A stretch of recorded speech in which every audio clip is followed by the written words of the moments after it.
नमस्कार। आकाशवाणी जयपुर अजमेर से प्रस्तुत हैं प्रादेशिक समाचार।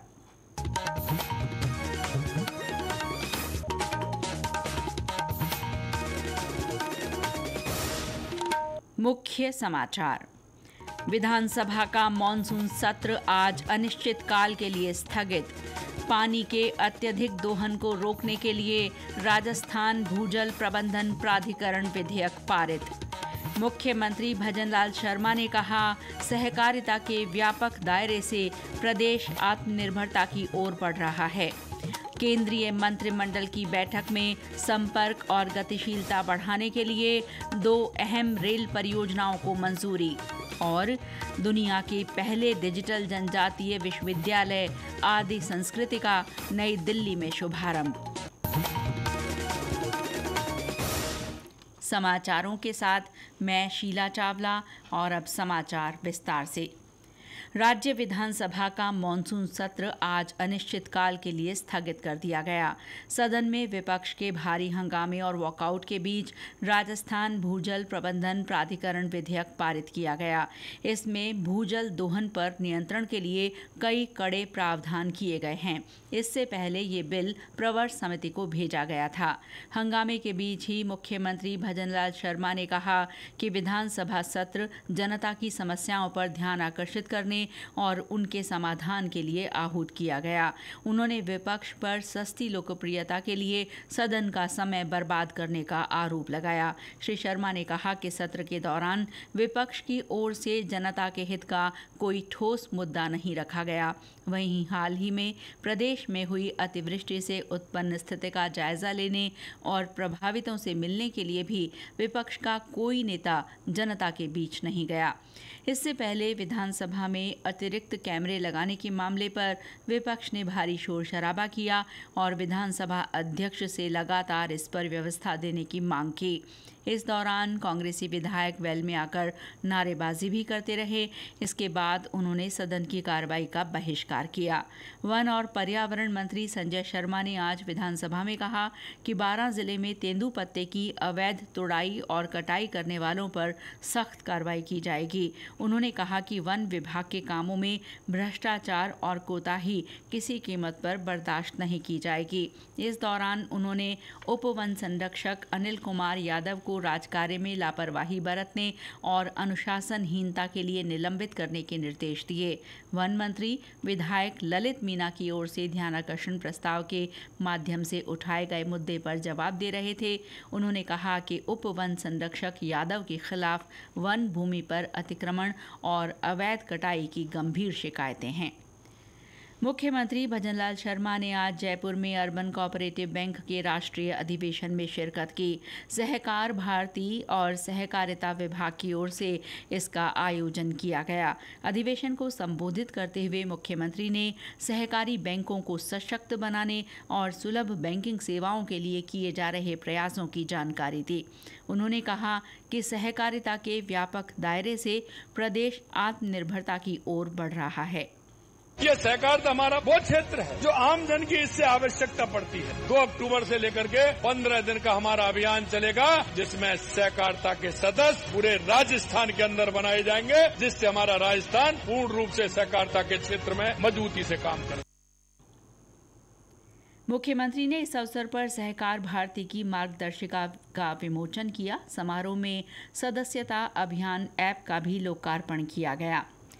कोटा के वर्धमान महावीर खुला विश्वविद्यालय के नवनियुक्त कुलगुरु प्रोफेसर BL वर्मा ने आज राजभवन में राज्यपाल और कुलाधिपति हरिभाऊ बागड़े से मुलाकात की। प्रोफेसर वर्मा की कुलगुरु बनने के बाद राज्यपाल से ये पहली शिष्टाचार भेंट थी।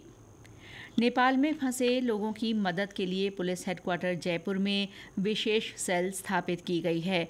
इसके साथ ही लोगों की सहायता के लिए हेल्पलाइन और व्हाट्सएप नंबर जारी किया गया है। 3 सितंबर को GST काउंसिल ने कई क्षेत्रों में कर दरों को कम करने की मंजूरी दी है। 22 सितंबर से लागू होने वाली ये छूट आम आदमी के जीवन को आसान बनाएगी। आज हम बात कर रहे हैं हस्तशिल्प यानी हैंडीक्राफ्ट क्षेत्र की। GST दरों में कटौती से हस्तशिल्प उद्योगों को मजबूती मिलेगी। इससे घरेलू बाजार में मांग बढ़ेगी और कारीगरों को कारोबार बढ़ाने में भी मदद मिलेगी।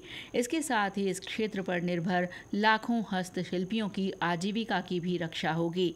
राजस्थान का हस्तशिल्प पूरी दुनिया में मशहूर है। पाली जिले के चूड़ी निर्माता ने जीएसटी सुधारों की सराहना करते हुए कहा कि इनकी शुरुआत बिल्कुल सही समय पर की जा रही है। उन्होंने इसके लिए सरकार को धन्यवाद दिया।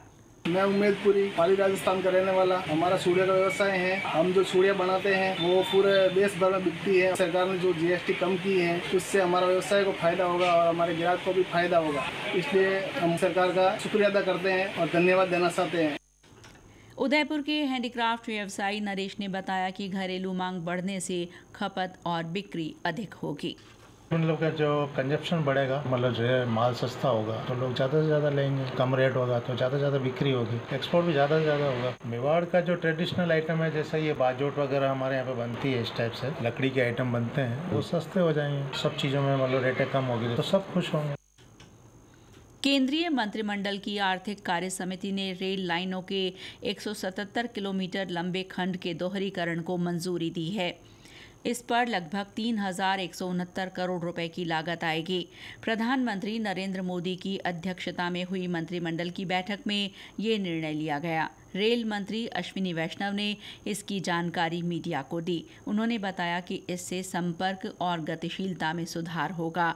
श्री वैष्णव ने कहा कि मल्टी ट्रैकिंग प्रस्ताव से परिचालन आसान होगा और भीड़-भाड़ कम होगी। भागलपुर, दुमका, रामपुरहाट डबलिंग, ये 3,169 करोड़ रुपीस का प्रोजेक्ट है। ये प्रोजेक्ट बिहार, झारखंड और बंगाल को जोड़ने वाला एक बहुत ही इम्पोर्टेंट प्रोजेक्ट है। बिहार से स्टार्ट होके झारखंड से रामपुरहाट वेस्ट बंगाल में कनेक्ट होता है। ये अभी जो मैक्सिमम ट्रेन्स जाती हैं वो भागलपुर से मालदा टाउन होते हुए रामपुरहाट नीचे की तरफ हावड़ा की तरफ जाती है। इस डबलिंग के बाद में भागलपुर से दुमका और उससे सीधा रामपुरहाट की तरफ गाड़ियां काफी जा सकेगी। रेल लाइन दोहरीकरण की ये परियोजना बिहार, झारखंड और पश्चिम बंगाल में भागलपुर, दुमका, रामपुर हाट के लिए है। मंत्रिमंडल ने बिहार के Buxar, Bhagalpur high speed corridor के निर्माण को भी मंजूरी दी है। 82 किलोमीटर लंबे इस कॉरिडोर पर करीब 4,447 करोड़ रुपए खर्च किए जाएंगे। ये परियोजनाएं क्षेत्र के लोगों को व्यापक विकास के माध्यम से आत्मनिर्भर बनाएंगी। इससे रोजगार के अवसरों को भी बढ़ावा मिलेगा। केंद्रीय मंत्री अश्विनी वैष्णव का कल 1 दिवसीय दौरे पर जयपुर आने का कार्यक्रम है। श्री वैष्णव जगतपुरा में लघु उद्योग भारती राष्ट्रीय अधिवेशन में भाग लेंगे। वे जयपुर जंक्शन पर नए प्रवेश द्वार के लिए किए जा रहे निर्माण कार्यों का जायजा लेंगे। इसके साथ ही वंदे भारत मेंटेनेंस फैसिलिटी का भी उद्घाटन करेंगे। श्री वैष्णव गांधीनगर रेलवे स्टेशन का भी मुआयना करेंगे। जनजातीय कार्य राज्य मंत्री दुर्गादास उइके ने आज नई दिल्ली में दुनिया के पहले डिजिटल जनजातीय विश्वविद्यालय आदि संस्कृति का शुभारंभ किया। श्री उइके ने कहा कि आदि संस्कृति एक डिजिटल अकादमी और ई लर्निंग प्लेटफॉर्म है। ये राष्ट्रीय और वैश्विक दर्शकों के लिए आदिवासी कला, संस्कृति, शिल्प और जानकारी का एक ऑनलाइन बाजार है। उन्होंने कहा कि इससे सांस्कृतिक संरक्षण और आजीविका के नए अवसर पैदा हो सकेंगे। केंद्रीय मंत्री एकीकृत जनजातीय विकास एजेंसी के परियोजना अधिकारियों के राष्ट्रीय सम्मेलन में बोल रहे थे। उन्होंने कहा कि जनजातीय विरासत के संरक्षण और सशक्तिकरण के लिए जमीनी स्तर पर प्रयास होने चाहिए। आज विश्व आत्महत्या रोकथाम दिवस है। ये दिन लोगों को संदेश देता है कि आत्महत्या की घटनाएं रोकी जा सकती हैं। समय पर मदद लेने से जीवन को बचाया जा सकता है। एक रिपोर्ट।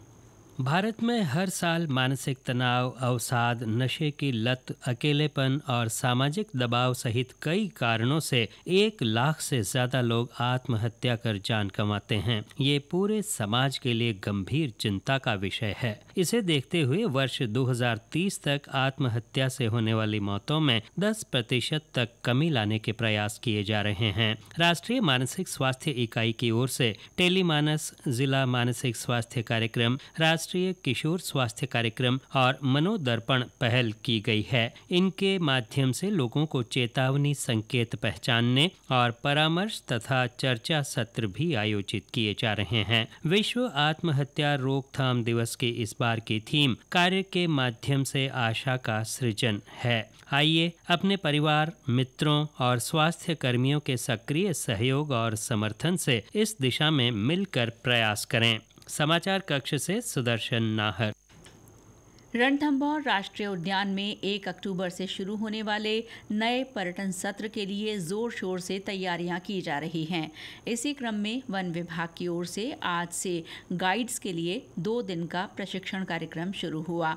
इस मौके पर उप वन संरक्षक रामानंद भाकर ने कहा कि देशी विदेशी पर्यटकों को उद्यान के बारे में पुख्ता जानकारी देना सभी गाइड्स का कर्तव्य है। बाल विवाह की रोकथाम के लिए ब्यावर में आज समीक्षा बैठक आयोजित की गई। इस दौरान जिला कलेक्टर कमल राम मीना ने बाल विवाह उन्मूलन के लिए की जा रही जागरूकता गतिविधियों पर चर्चा की और अबूझ सावों पर विशेष सतर्कता बरतने के निर्देश दिए।